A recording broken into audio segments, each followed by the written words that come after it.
'Twas the Night Before Christmas by Clement Moore, interpreted and illustrated by Grade 5, Division 6. 'Twas the night before Christmas when all through the house not a creature was stirring, not even a mouse.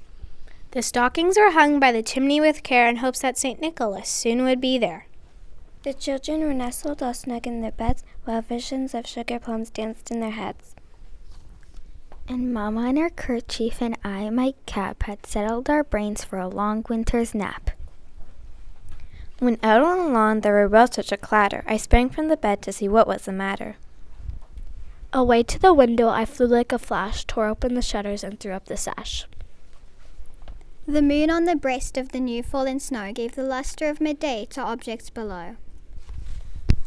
When what to my wondering eyes should appear but a miniature sleigh and 8 tiny reindeer.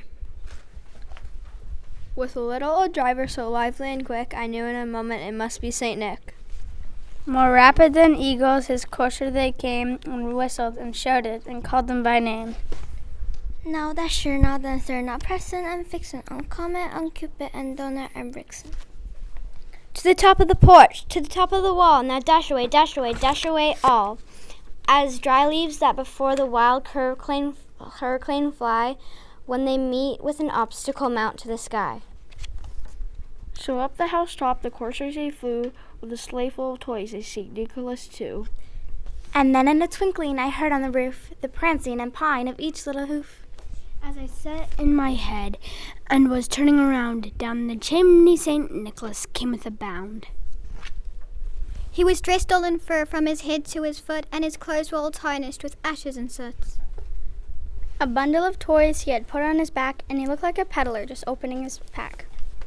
His eyes, how they twinkled, his dimples, how merry, his cheeks were like roses, his nose like a cherry. His drooped little mouth was drawn up like a bow, and the beard of his chin was as white as the snow. The stump of a pipe he held tight in his teeth, and the smoke it encircled his head like a wreath. He had a broad face and a little round belly that shook when he laughed like a bowl full of jelly.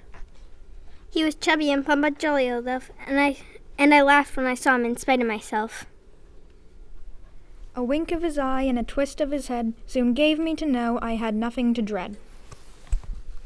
He spoke not a word, but went straight to his work and filled all the stockings, then turned with a jerk. And laying his finger aside of his nose and giving a nod up the chimney he rose.